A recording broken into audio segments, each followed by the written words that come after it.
Hi, everyone. Welcome back to Sisters of the Strange. I'm Shae, I'm Landrey. and today we're going to be doing another Christmas episode. So, in this episode, I'm going to go kind of over like the history of Christmas, the tradition of Christmas ghost stories, which is a thing, and some spooky tales. Spooky Tales. So, Christmas as we know it today is a blend of Christian, pagan, and folk traditions that has evolved over centuries. Clearly, it's grown. Mm-hmm.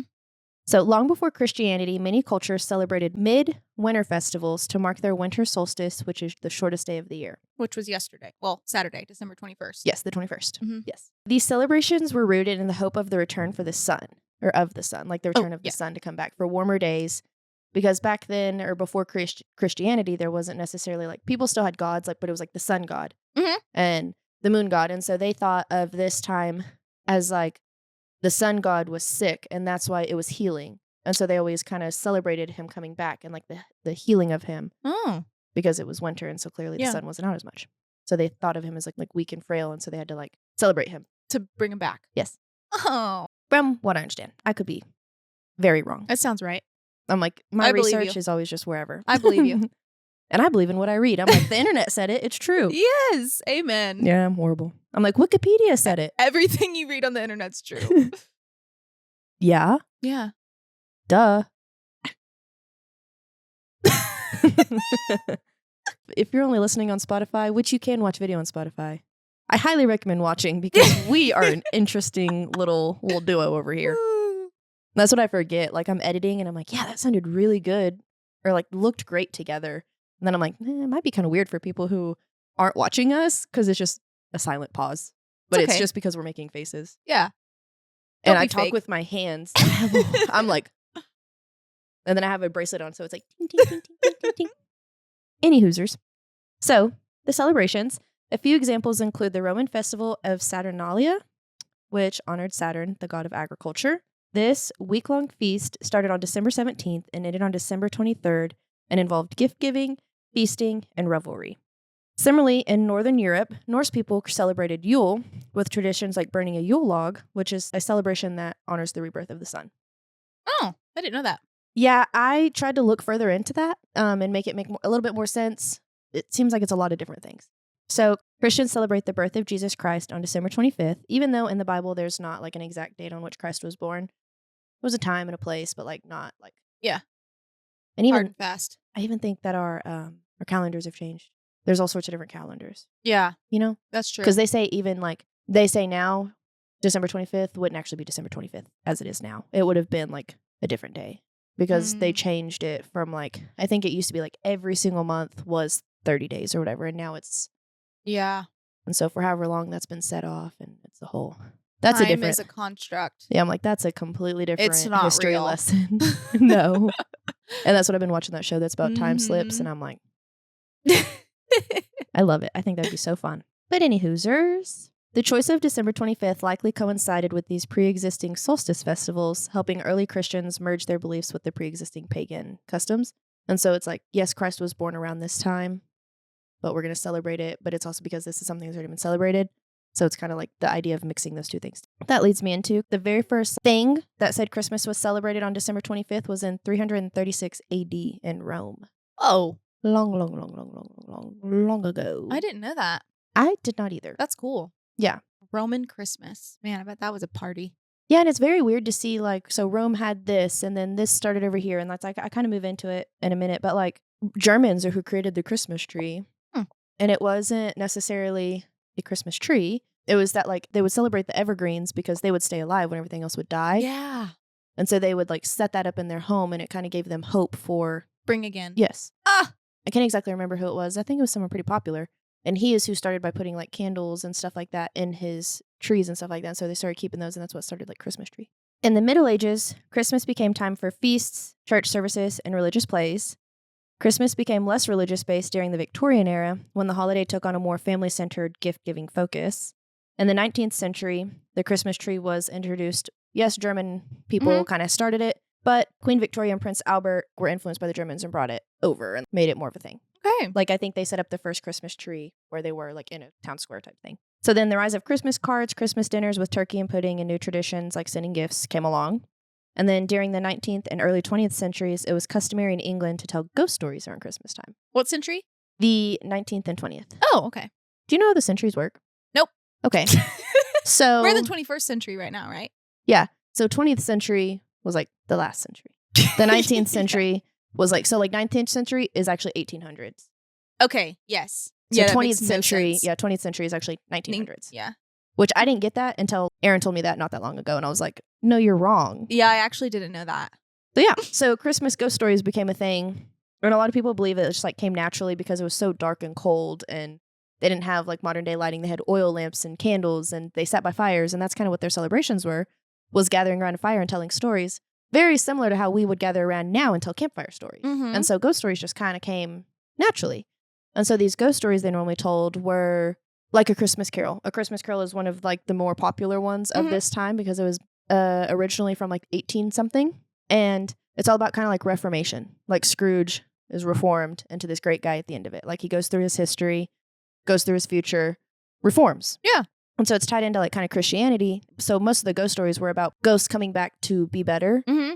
And then if you think about it now, anytime there's supposed to be a ghost here, it is supposed to come and like you help it move on. Move to the next. By like helping it fix whatever it's stuck here with. Mm-hmm. And so it's kind of still the same idea of like reforming. I was reading that and I was like, oh. And there is one of the Christmas songs. I can't think of what it is, but it does talk about ghost stories in it. I'd have to Google it. But yeah, there's a Christmas song, a famous one. I'll Google it and come back to you about it. Okay. It's the most wonderful time of the year. I love that song. It says, there will be scary ghost stories and tales of the glories of Christmases long, long ago. Oh my God, it does say that. Yeah. That was in my research and I didn't put it in here. And then I was like, yeah, I should say it. That's one of my favorite Christmas songs. And it's weird. We just sing along with it. Yeah. Yeah. Oh my God. Duh. And so it seems like a weird concept and it should be like a Halloween concept, but it's a Christmas. Oh my God. Crazy. I love it. I love it. I love it. It's the most wonderful time of the year. There'll be scary ghost stories and tales of the glories of Christmases long, long ago. So, with all that being said, is there a better time to tell a ghost story? Literally never a better time. So let's get cozy, light a candle and sit by the fire and get ready to hear some tales that are going to keep you up at night. Our first story, I got this theme, an idea, and I was going to do it as like my whole entire Christmas episode. And I was like, you know what? No, because then I read about Christmas stories and ghosts and all that. And I was like, oh, we're doing that. Our first story is the horrifying tale of Gryla and her son. Long ago, in the cold, desolate peaks of the Icelandic mountains, where the sun barely touched the ground and the wind howled like a banshee in the night, there was a woman whose name struck fear into the hearts of children and grown men alike. Her name was Gryla, and she was a creature of darkness. A monster so terrifying that even the bravest soul trembles at the thought of her. Ooh. Never heard of this bitch. What? You've never heard of the Yule Lads? No. Okay. Learn me something. Where you been? So, Gryla was not a mere witch or a hag, as some believed. She was far worse. She was a giantess, her form towering and grotesque, with long bony arms that could snatch a child from their bed without making a sound. Her eyes glowed with an eerie yellow light, and her skin was as pale as the snow that blanketed the land for the most of the year. Her mouth was a cavern of sharp teeth, and her long tangled hair seemed to writhe with snakes like the wind. She wore a cloak of fur that had once been white, but now it was stained with the blood of those unlucky enough to cross her path. Gryla's story was passed down from generation to generation, whispered in hushed tones by the firelight. It was said that she lived for centuries hunting the land for something far darker than any mortal could imagine. But the true terror was not Gryla herself, it was her sons. Gryla had 3 sons, each more horrifying than the last. They were known as the Yule Lads, but their true nature was far from the jolly, gift-giving figures that some modern stories might suggest. These were no kindly spirit. They were demons in disguise, and their role was far more sinister. The eldest of Gryla's sons, he was the sheep-caught Claude. He was tall and hunched, his limbs long and spindly. His eyes were wide and unblinking, constantly searching for an unsuspecting child to snatch. He had a peculiar obsession with sheep, often hiding in barns and frightening the animals into stampedes, and at times, he would wait for a child to be left alone near a sheepfold, only to drag them off into his mother's lair. Next was, also, I'm not going to try the name, the Gully Guzzler. Gully Guzzler? Guzzler. Guzzler. Lizzie Guzzler? Gizzly Guzzler. No. So his real name is Gvlygur. Galver? Vliger? No. What was his nickname again? Gully Guzzler. Gully Guzzler. So the Gully Guzzler had a mouth that stretched from ear to ear, and he was always hungry. He would creep into homes at night, his gaping maw devouring anything he could find, food, furniture, or even people who were foolish enough to stay up too late. No locker door could keep him out. His stomach was endless, and he would always return to his mother with a belly full and a fresh tale of horror to tell. The youngest was, nope, just spoon liquor. Where do you come up with this shit? What do you want from me? He had an appearance of a small, gnarled creature with twisted arms and legs. His addiction was not to food, but to the taste of spoons.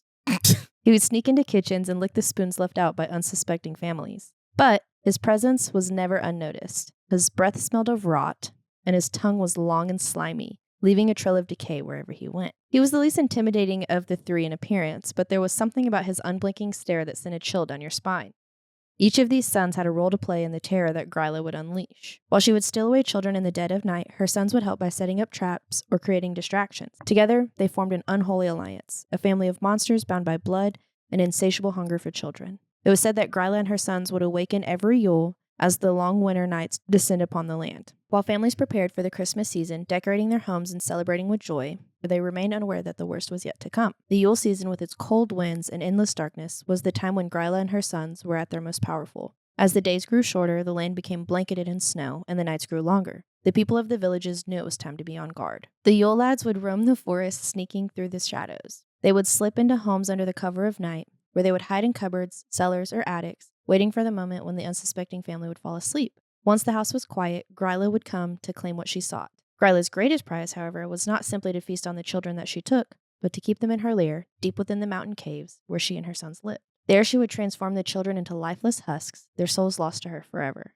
In her cavernous den, Gryla would boil the bones of her victims in large cauldrons, using their remains to make potions that granted her even more power. The people of the villages, who had lived in fear for generations, began to tell their children stories of Gryla and her sons to keep them in line. If you weren't good, they would say, Gryla would come and take you away. It was a cruel warning, but it was the only way to keep children from wandering out too far or staying out too late. Those who were disobedient would vanish without a trace, their cries muffled by the howling winds. So, I'm probably going to say this name wrong, but it's Jolfrida. It's Jolfrida. I'm sure in Northlandic or German or whatever, it's got a way better way to be said and a way prettier way to be said. But, Jolfrida. Jolfrida is what you get. So, Jolfrida, a young girl from one such village, had heard the stories all of her life. Her grandmother would sit by the fire, recounting tales of Gryla's evil deeds, warning Jolfrida to always be good, lest the Yule Lads come to steal her away. But Jolfrida, as all children do, grew curious. She didn't believe the stories. Surely they were just that, stories. One fateful Yule Eve, Jolfrida wandered into the forest, her feet crunching in the thick snow. The night was darker than usual, and an eerie stillness hung in the air. She felt something strange, like a shadow had settled over the land. The wind stopped howling, and in the silence, she could hear soft footsteps behind her. Turning quickly, Jolfrida saw nothing but the snow-covered trees. She felt a chill creeping up her spine, but shrugged it off. It was just her imagination. But then, as if summoned by her doubt, she heard a voice, low and guttural. Jolfrida. No, you did not. I hope that was creepy as shit. I gave it my best, okay? It's story time, children. Somebody give her an Oscar. Her heart pounded in her chest as the voice grew louder, more insistent. Her blood ran cold when she first saw them. One of them had his long, skeletal arm reaching from behind a tree, his eyes glowing in the darkness. Jolfrida tried to scream, but her voice was stolen by the cold. She turned to run, but the ground beneath her feet seemed to shift, pulling her down.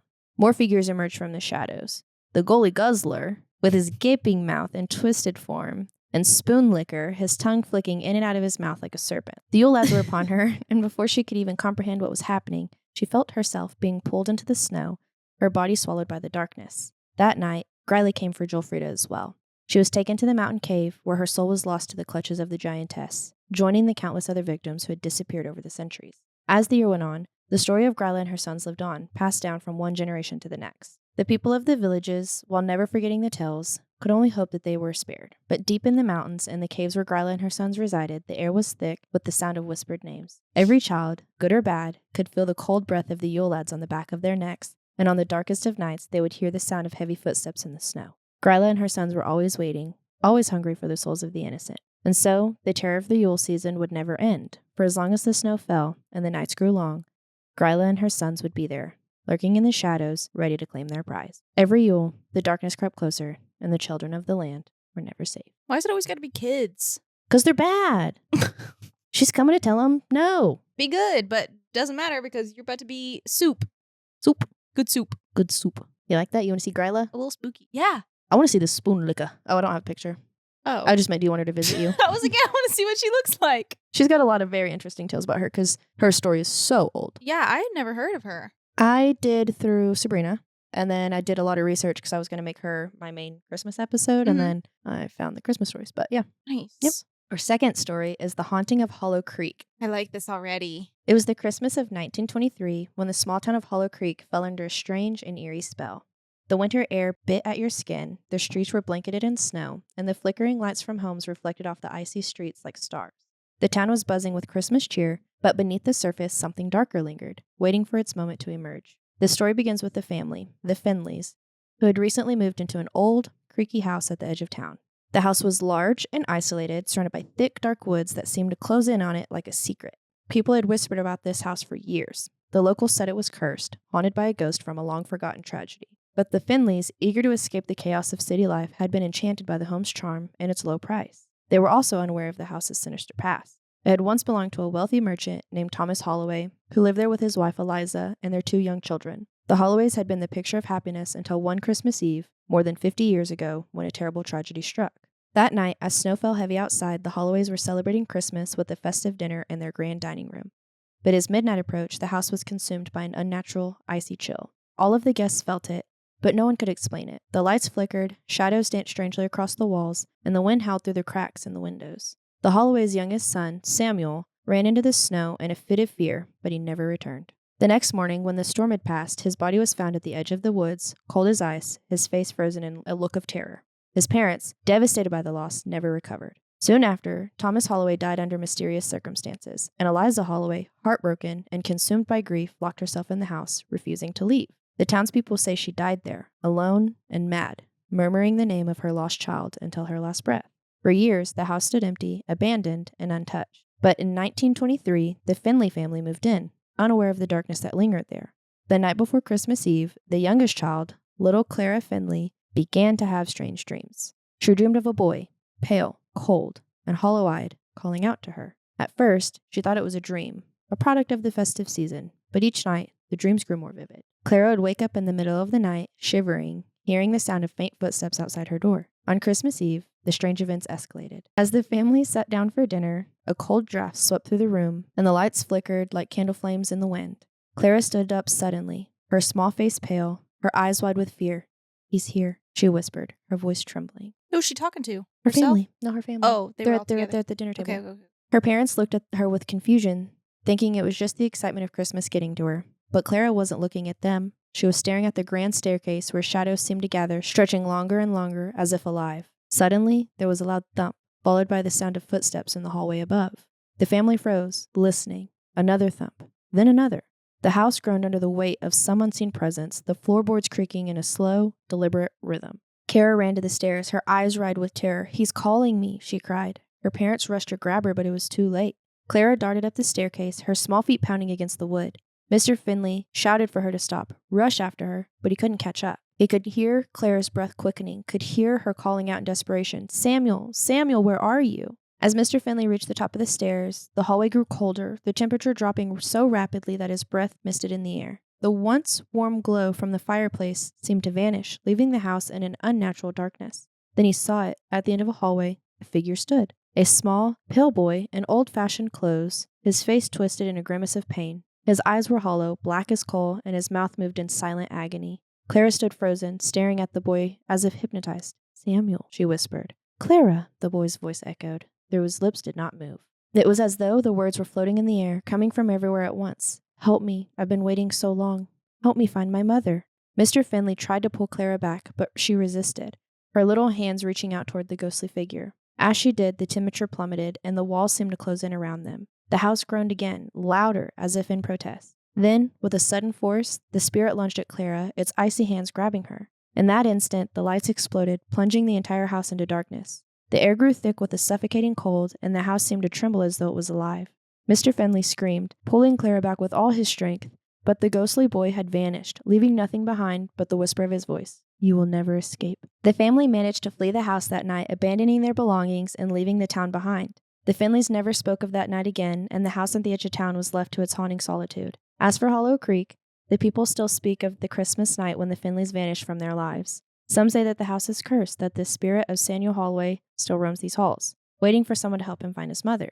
Others say that the house is alive, feeding off the fear and despair of anyone who dares to enter. And every Christmas Eve, when the wind howls through the town and snow falls thick and heavy, the people of Hollow Creek still hear the soft, distant sound of footsteps. Some swear they hear a child's voice calling through the snow, whispering through the trees, help me find my mother. So if you ever find yourself near Hollow Creek on Christmas Eve, remember to stay away from that dark house, because in the cold winter night, the ghost of Samuel Holloway may still be waiting for someone to answer his call. Somebody go help the poor boy. I don't know why he's trying to find his mom. Well, I mean, I guess he got stuck in the woods maybe, but... She's dead too? She ended up dying after, yeah. So he died. He ran out of the house because the house was making a lot of weird noises. Mhm. He ran out. He died out in the woods. Yeah. They found his body the next day. Yeah. The dad died shortly after. Yeah. And then she died from grief. Yeah. Our third story is the Christmas haunting of Mistletoe Manor. Ooh. Ooh. Mistletoe. Ooh. Ah. We will always. That's going to be our new catchphrase. Forever. Forever and ever. Amen. It was a bitterly cold Christmas Eve when Emma first arrived at Mistletoe Manor. The large Victorian house sat at the edge of a snow-covered hill, its windows glowing softly with the warm light of candles. But there was something unsettling about it. The way the trees seemed to lean toward the house like they were trying to protect it, the way the wind howled through the crevices of its ancient walls. Emma had been invited to spend the holiday with her old friend Lucy, but she hadn't anticipated the strange aura that clung to the house. The moment she stepped inside, she felt it. The chill in the air was not from the winter cold. It was a cold that settled deep in the bones, as though the house itself was holding its breath. It's so beautiful, Emma exclaimed, admiring the grand Christmas tree in the living room. Twinkling lights reflected off polished ornaments, and a crackling fire burned in the hearth, casting shadows that seemed to move with a life of their own. Lucy, who had grown up in the house, smiled faintly. It's always been my favorite time of the year, she said softly, her voice carrying a strange weight. But there's something about Christmas here, something old, something you can't see, but you can feel. Emma thought she was being nostalgic, but as they settled into the cozy parlor, she couldn't shake the feeling that something was watching her. The house creaked and groaned in the silence, and at one point, Emma thought she heard footsteps in the hall outside. Lucy, Emma began, hesitating. Is there something strange about this place? Lucy's expression faltered, her eyes darting towards the staircase that led to the upper floors. You'll think I'm crazy, she said, her voice barely a whisper. Tell me. Lucy took a deep breath, her eyes darkening. Every Christmas, there's a presence here. It's not just the house, it's something else. The old manor has its secrets, Emma. My grandmother used to tell me stories, but I never truly believed them, until last year. Emma frowned. What happened last year? Lucy's face grew as she shivered, despite the warmth of the fire. I saw her, she said. I saw the woman who died in the house. She comes back every year, on Christmas Eve. Emma's blood ran cold. What woman? A long time ago, my great-grandmother was in charge of this estate. She had a daughter. She had a daughter, Margaret, who was very, very lonely. Her fiancé went off to war, and she waited for him to return. But one Christmas, just before he came back, something happened. She disappeared. My great-grandmother searched the house for days, but there was no trace of her. Not a sound, not a footprint in the snow. They said Margaret died here, but no one found her body. Some say she was taken by something in the house, something older than the manor itself. Emma felt her skin crawl as the firelight flickered. And you believe this? Lucy nodded, eyes wide. I didn't believe it, not until last year. I was in the attic decorating for Christmas. I saw her, standing by the window, staring out into the snow. Her face was pale, her eyes dark, and she was wearing an old-fashioned white dress, the kind they used to wear. I swear I heard her voice singing a lullaby. It was soft, barely a whisper, but it sent chills down my spine.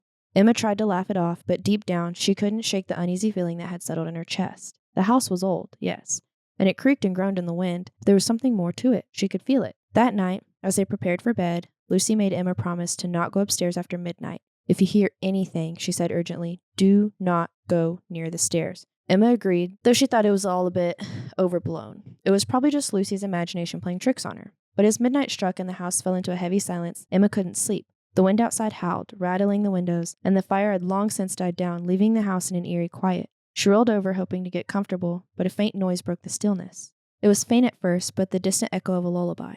But as she listened, it grew closer, clearer. The song seemed to float through the walls, through the very air itself, and Emma's heart began to pound. She tried to ignore it, thinking it was just the wind, but then she heard it, a soft tap, tap, tap, like footsteps on the floor above her. Emma held her breath, The footsteps were slow, deliberate, moving across the floorboards in the attic. She remembered Lucy's warning, but curiosity pushed her out of bed. Slowly, quietly, she crept out of her room and made her way to the staircase. The humming was louder now, filling the space around her, almost as though it was coming from all directions. The stairs creaked under her feet, but she continued, drawn by the melody.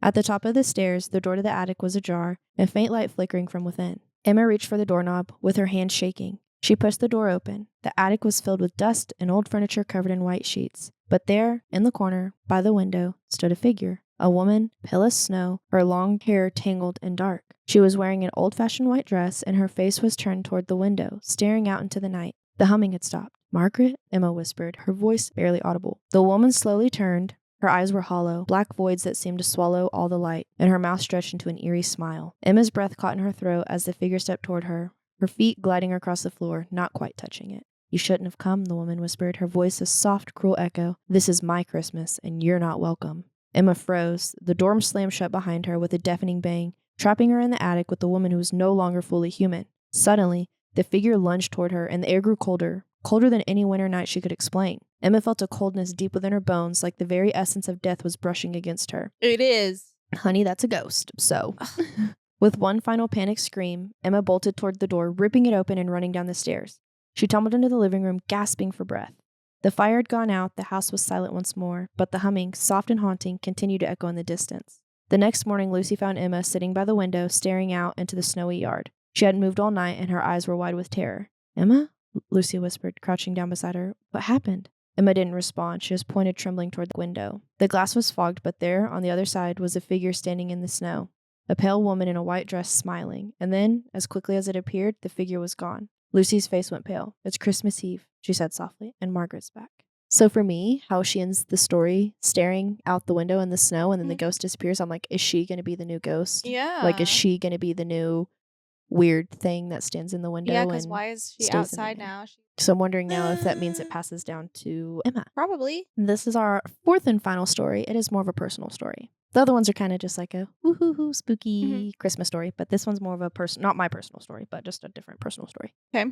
It took place on Christmas Eve a few years ago at my grandmother's house in Maine. I should start by saying her home has always had an eerie vibe. One of those sprawling old Victorians with creaky floors, heavy wooden doors, and a peculiar coldness that seemed to settle in certain rooms no matter how high the heat was turned up. That Christmas, it was just a small family gathering, me, my parents, my younger sister, and my grandma. Snow was falling heavily outside, blanketing everything in an otherworldly silence. We'd finished dinner and were sitting by the fireplace in the living room, sipping hot cocoa and sharing memories. Around 10 p.m., my sister and I decided to explore the basement. It wasn't an unusual activity for us. We were curious kids, and Grandma's basement was like a treasure trove of old trunks, forgotten knickknacks, and dusty furniture.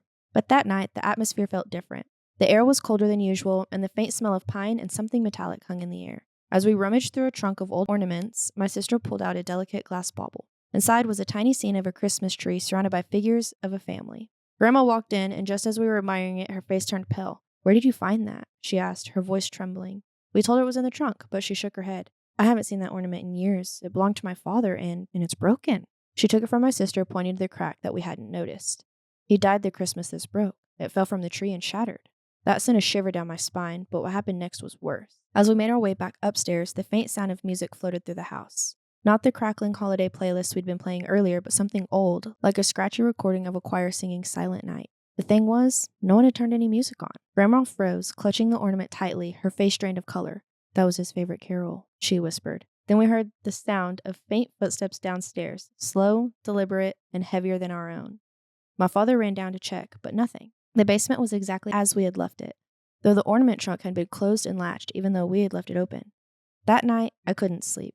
As I lay in bed, staring at the shadows the Christmas tree lights cast on the ceiling, I heard it again, soft humming, unmistakably Silent Night. My sister, in the bed across the room, whispered, "Do you hear it too?"